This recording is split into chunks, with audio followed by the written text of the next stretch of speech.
కేసీఆర్ పూర్తి స్థాయిలో ఈ తెలంగాణలో జరుగుతున్న రోత పాలన గురించి మాత్రమే ఆయన మాట్లాడింది. ఇది వాస్తవమైన విషయం. సో ఉపన్యాసంలో పసలేదు కాదు, ఉపన్యాసం చాలా అద్భుతంగా మాట్లాడింది. ఎట్లా మాట్లాడిండు అంటే, మీరు ఉపన్యాసాన్ని గనక ఒకసారి పూర్తి స్థాయిలో మళ్ళీ వీక్షించండి. ఇందులో 3 ప్రధానమైన అంశాలు కనబడతాయి. ఒకటిసారి రాష్ట్ర ముఖ్యమంత్రి పేరు తీయకుండా కేసీఆర్ అద్భుతమైన ఉపన్యాసం చేసిండు, అందులో హిట్. రెండోది ఏంటి అంటే, పూర్తి స్థాయిలో జాతీయ పార్టీలను ఏకం చేస్తూ వాళ్ళ యొక్క తాట తీసే ప్రయత్నం చేసిండు.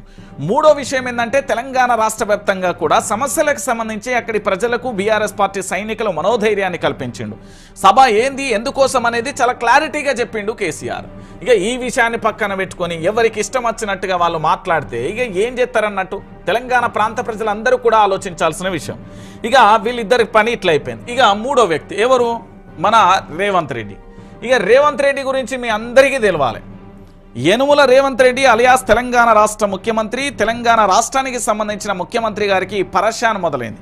అసలు ఏం జరుగుతుంది రాజకీయంలో, కాంగ్రెస్ పార్టీలో జరుగుతున్న పరిణామాలు ఏంటి? ఒక్కసారి మనం ఈ వార్త చదివి మీకు చెప్తా.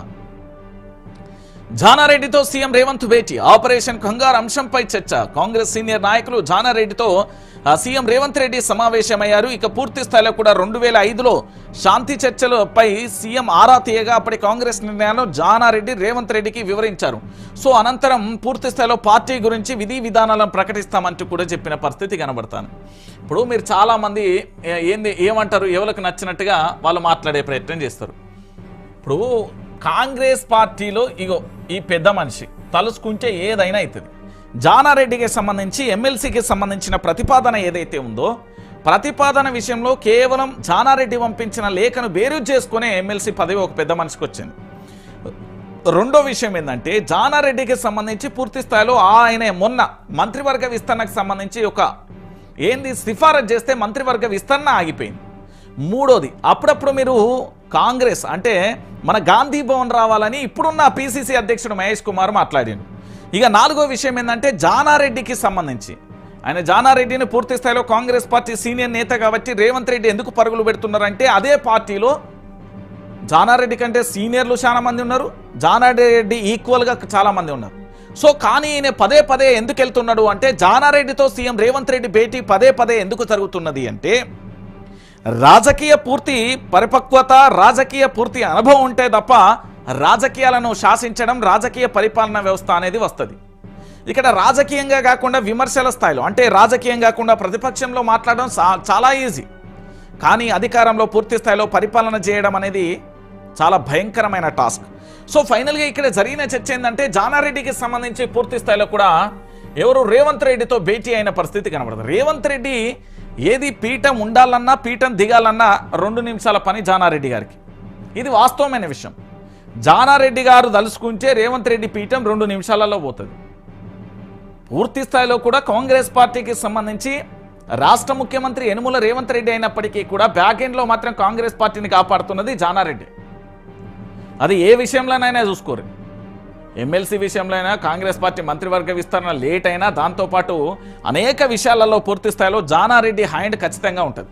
సో పూర్తి స్థాయిలో కూడా వీళ్ళకి ఇక్కడ మావోయిస్టులు, దాంతోపాటు కేంద్ర ప్రభుత్వం అవలంబిస్తున్న విధానాల పట్ల ఒక నిర్ణయం తీసుకోవడానికి మా జాతీయ నాయకత్వం ఏదైనా నిర్ణయం ప్రకటిస్తే ఆ తర్వాత మేము ప్రకటిస్తామన్నారు. ఎందుకు? కేసీఆర్ అనే ఒక వ్యక్తి బీఆర్ఎస్ రజతోత్సవ సభలో మాట్లాడిన అంశానికి 24 గంటల గడవ ముందుకే కంగు తిన్న కాంగ్రెస్ ముఖ్యమంత్రి పరుగో అంటూ జానారెడ్డి దగ్గరికి వెళ్ళి ఏదో ఒకటి చేయాలి, చేయకపోతే పూర్తి స్థాయిలో ప్రజలందరూ కూడా వ్యతిరేకత మొదలవుతుంది, ఆ వ్యతిరేకత పూర్తి స్థాయిలో నా మీద ఎట్లా పడుతుందో తెలియదు, సారు మీరు ఎట్లనైనా సాయం చేయాలంటూ జానారెడ్డి దగ్గరికి వెళ్ళిన పరిస్థితి కనబడతాను. ఇది రియాలిటీ.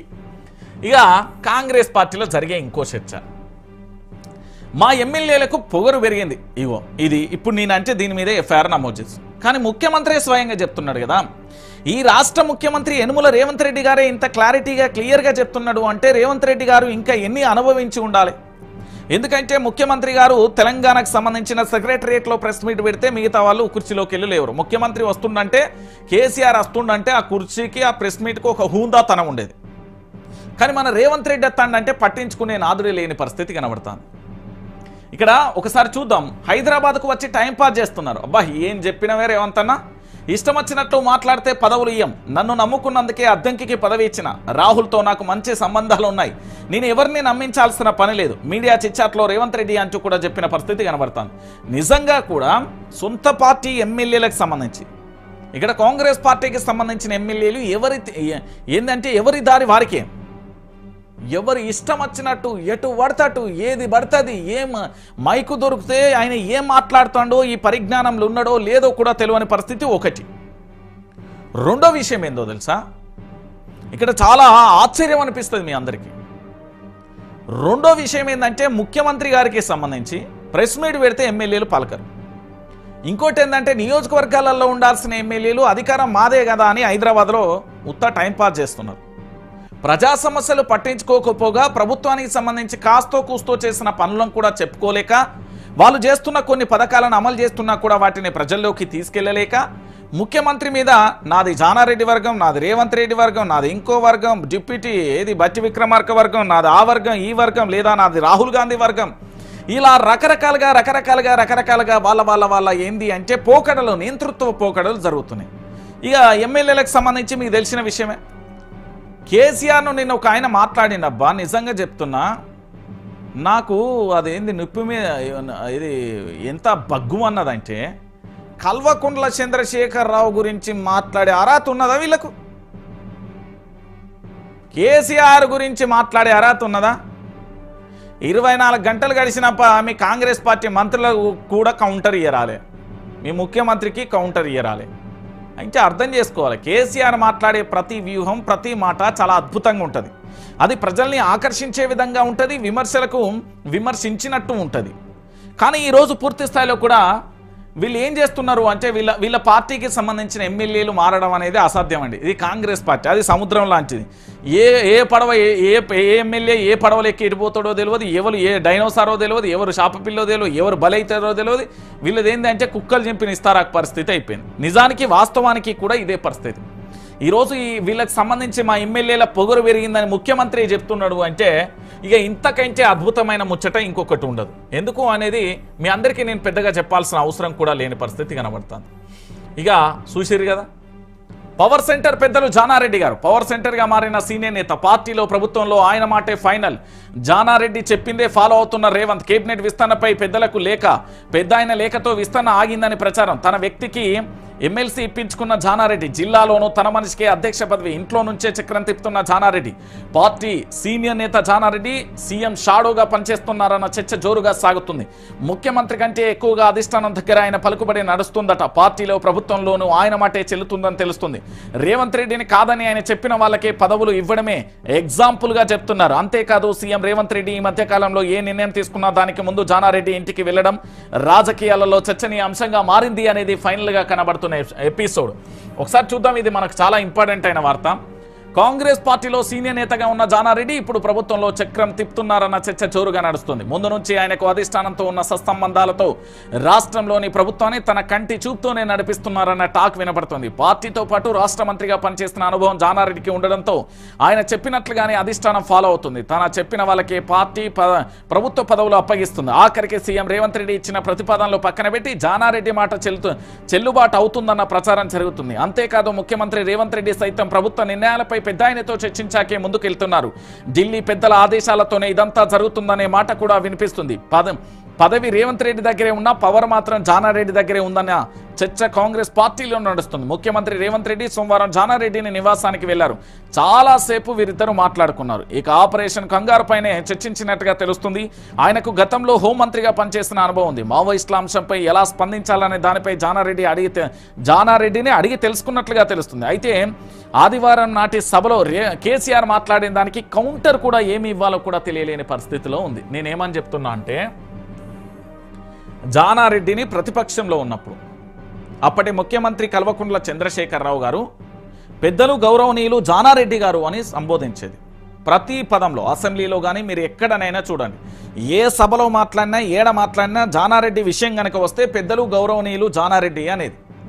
అంటే అధికారంలో ఉన్నప్పటికీ కూడా జానారెడ్డికి పెద్దపీట వేసిండు కేసీఆర్. ఎందుకంటే ఆయన వ్యక్తిత్వం కావచ్చు, ఆయన రాజకీయ అనుభవం కావచ్చు, ఆయనకున్న పరిపాలన అంటే హోంమంత్రిగా ఇతరత్ర పదవులు అనుభవించిండు కాబట్టి ఆయనకు అన్ని విషయాలలో అనుభవం ఉంది కాబట్టి ఆయన మాట్లాడే ప్రతి మాటను, ఆయన ఇచ్చే ప్రతి సలహాను కూడా స్వీకరించిండు అప్పటి ముఖ్యమంత్రి కేసీఆర్. అయితే ఏమైపోయిందంటే 2024, 23, 24 అనుకోవచ్చు, ఇక 25 అనుకోవచ్చు. ఇక రేవంత్ రెడ్డి అధికారంలోకి వచ్చిన తర్వాత నేనే సీఎం, నా మాట ఎవడు లెక్క కాదంటాడు, నన్ను ఎవరు కాదని పోతారు, నన్ను ఏం చేయగలుగుతారు అనే కోణంలోకి ఈయన యొక్క ప్రయాణం కొనసాగింది. కానీ ఎక్కడికక్కడ బ్రేకులు పడుతూ వచ్చినాయి. అనాలోచితమైన నిర్ణయాలు ఒకవైపు, వాళ్ళ యొక్క పార్టీకి సంబంధించిన ఎమ్మెల్యేలు మాట వినకపోవడం ఇంకోవైపు, వాళ్ళ మంత్రివర్గానికి సంబంధించి పూర్తి స్థాయిలో పంచాయతీ ఇంకొక వైపు, మంత్రివర్గ విస్తరణకు సంబంధించిన మరో పంచాయతీ. ఈ విధంగా మీరు ఎపిసోడ్ మొత్తం చూసుకుంటా పోతే కాంగ్రెస్ పార్టీకి సంబంధించి గడ్డు కాలంలో పడే పరిస్థితి వచ్చింది.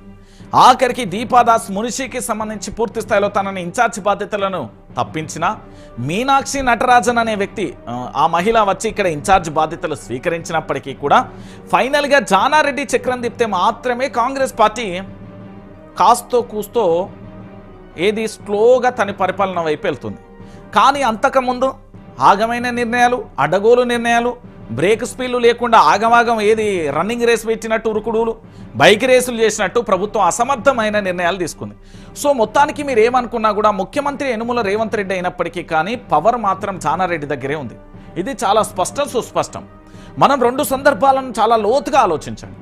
ఒకటి, పూర్తి స్థాయిలో కూడా జానారెడ్డి గారికి సంబంధించి ఎమ్మెల్సీ తన వర్గానికి ఇప్పించుకోవడం, ఆ జిల్లా అధ్యక్షుడు తన మనిషినే పెట్టుకోవడం, మంత్రివర్గ విస్తరణకు ఈయన లేఖ రాస్తే ఆగిపోవడం, ఇలాంటి పరిణామాలన్నీ కూడా చూస్తే మీకు చాలా క్లియర్గా కూడా అర్థమవుతుంది. సో ఫైనల్గా ఇక్కడ సంబంధించి పూర్తి స్థాయిలో కూడా ఏమంటారు, చాలామంది చాలా రకాలుగా మాట్లాడుతున్నారు. అయితే మీరు తెలుసుకోవాల్సిన విషయాలు 2 ఉన్నాయి. 2001లో తెలంగాణ రాష్ట్ర సాధన కోసం తెలంగాణ ఉద్యమాన్ని పూర్తి స్థాయిలో కేసీఆర్ అనే వ్యక్తి ప్రారంభించి తెలంగాణ రాష్ట్రం కోసం 14 సంవత్సరాలు ఏ సభ పెట్టినా ఎట్లా మాట్లాడినా అద్భుతంగా ఉండేది అనేది చాలామంది అంటున్నారు.